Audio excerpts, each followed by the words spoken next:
कुछ नहीं छिपेगा, सब दिखेगा साफ साफ। न्यूज अड्डा सिर्फ IBC 24 एट YouTube पर।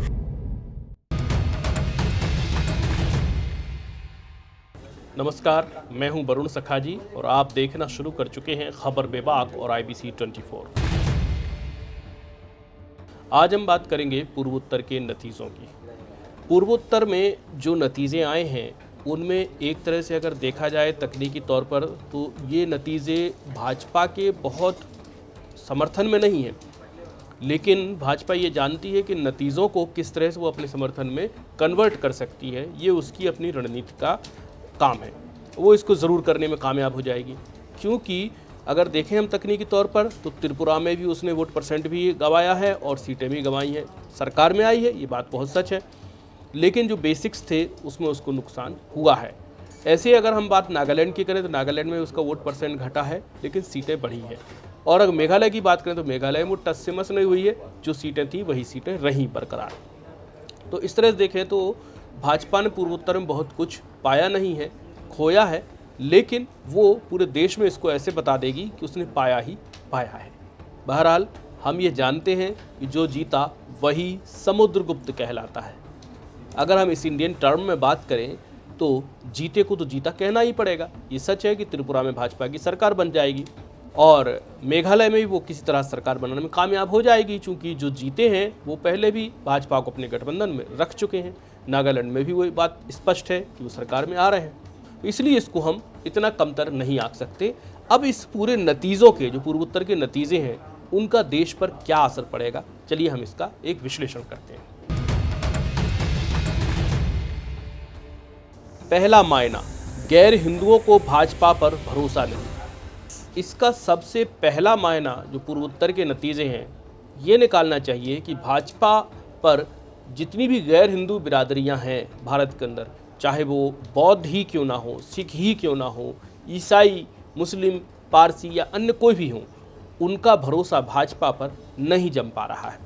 कारण जो भी हो, कारण उसका हो सकता है कि NRC हो सकता है कि राष्ट्रवाद की बातें जिस तरह से की जा रही वो हों, हिंदू राष्ट्र भी एक कारण हो सकता है, और भी अन्य तरह के कारण इसमें हो सकते हैं, ये अलग बात है। लेकिन ये नतीजे ये सिद्ध करते हैं कि भाजपा के साथ कम से कम गैर हिंदू जो वोटर है वो बहुत बेफिक्री के साथ खड़ा नहीं हो पा रहा है। अब ये कांग्रेस को तय करना है कि वो कैसे बहुसंख्य हिंदुओं को नाराज़ किए बिना इन गैर हिंदुओं को अपनी ओर आकर्षित कर सकती है या उनको लेकर क्या स्ट्रैटेजी बना सकती है। तो पहला असर तो इस नतीजे का ये होगा कि जो भाजपा की रणनीति चल रही है, संघ प्रमुख का मज़ार जाना, मोदी का अपने बचपन के मित्र अब्बास को याद करना या सैयदाना साहब के कार्यक्रम में जाना और उसको बहुत उस ढंग से प्रचारित करना, या फिर पसमानदा मुसलमानों को लेकर बनाई गई भाजपा की रणनीति, और तो और अभी हाल ही में नड्डा ने हिंदू राष्ट्र की बहस में किसी भी औपचारिक रूप से भारतीय जनता पार्टी के कार्यकर्ता को ना पढ़ने की हिदायत दी है। ये सब करने के पीछे का जो पूरा कारण है वो यही है कि भाजपा ये जानती है कि बहुसंख्य हिंदू उस पर विश्वास करता है, लेकिन देश को अगर जोड़े रखना है तो गैर हिंदुओं को भी विश्वास दिलाना होगा कि एक सही सरकार को वो चुन रहे हैं। ये किसी भी पॉलिटिकल पार्टी की अपनी स्ट्रैटेजी हो सकती है, तो भाजपा ने यहाँ पर इस स्ट्रैटेजी को अपनाया हुआ है। लेकिन मेघालय का जो टेस्ट कहता है, मेघालय में चूंकि मैक्सिमम जो आबादी है वो ईसाई समुदाय की है, वहाँ पर भाजपा की ना तो सीट बढ़ती हैं ना वोट परसेंट बढ़ता है। तो ऐसे में ये बहुत स्पष्ट है कि भाजपा आश्वस्त नहीं हो पा रही है, तो इस तरह की और कवायदें आगे बढ़ें। कहने का अर्थ ये है कि हो सकता है आने वाले दिनों में मोदी किसी कारण से, किसी बहाने से इटली जाएं और वहाँ पर पोप जॉन से मिलें और कुछ उनके बारे में कहें, क्योंकि ये भी एक बड़ा फैक्टर है अंतर्राष्ट्रीय राजनीति में भी और भारत के अंदर की सियासत में भी। पर भाजपा के साथ दुविधा ये है कि वो अगर ज़्यादा गैर हिंदुओं की तरफ बढ़ती है तो जो बहुसंख्य हिंदू हैं वो कहीं नाराज़ ना हो जाएं। फिलहाल ये खतरा उसके पास कम है, क्योंकि भारत में हिंदुओं की घोषित तौर पर पार्टी कोई नहीं है। यहाँ तक कि भाजपा खुद भी अपने आप को हिंदुओं की पार्टी के रूप में नहीं पेश करना चाहती। तो इसलिए ये खतरा कम है। दूसरा मायना, कांग्रेस लपके लेकिन सावधानी से। पूर्वोत्तर के नतीजों का जो दूसरा मायना है वो ये है कि कांग्रेस इस जो गैर हिंदू जो विश्वास नहीं कर रहा है भाजपा पर, इसके टेस्ट को माने और अब इन वोटर्स को लपके। भारत के अंदर 78% बहुसंख्य हिंदू हैं, 22% लगभग अन्य धर्म के लोग हैं। तो ये बहुत साफ है, ये जो नतीजे बताते हैं वो ये कहते हैं कि भाजपा पर वो जो बाकी के 22% लोग हैं, चाहे वो पंजाब के नतीजे ले लीजिए, चाहे वो आप ये ले लीजिए, चाहे वो और बंगाल के नतीजे ले लीजिए, जहाँ पर भी गैर हिंदू वोटर्स डोमिनेंट है वहाँ पर भाजपा कुछ नहीं कर पाती।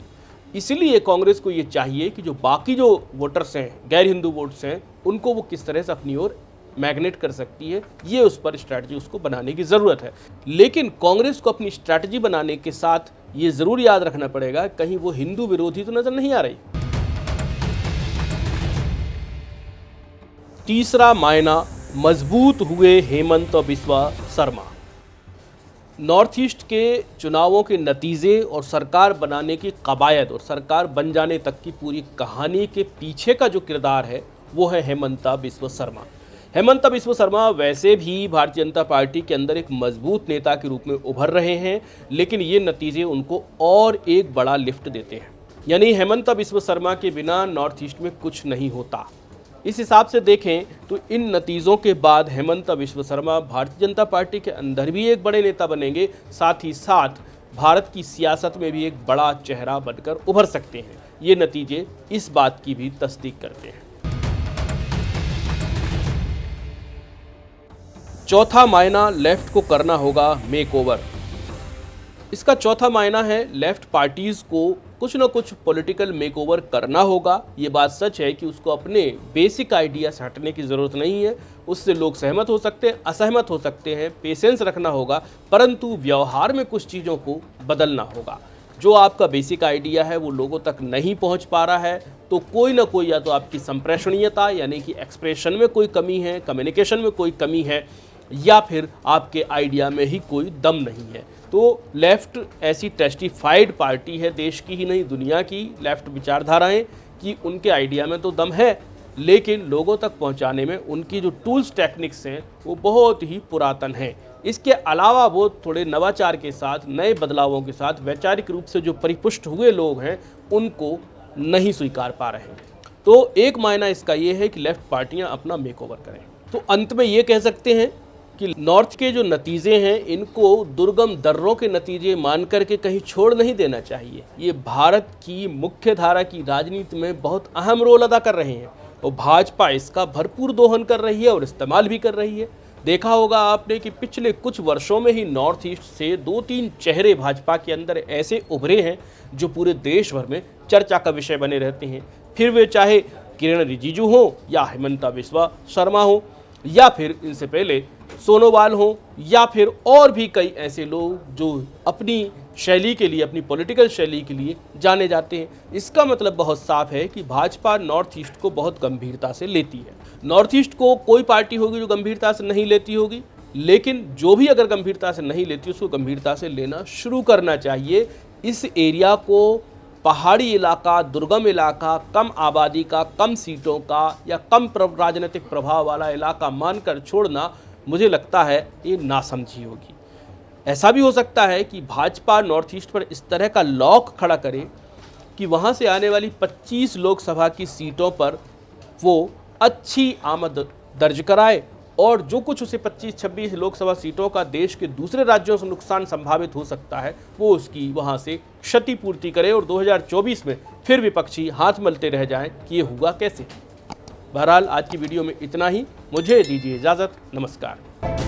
कुछ नहीं छिपेगा, सब दिखेगा साफ साफ।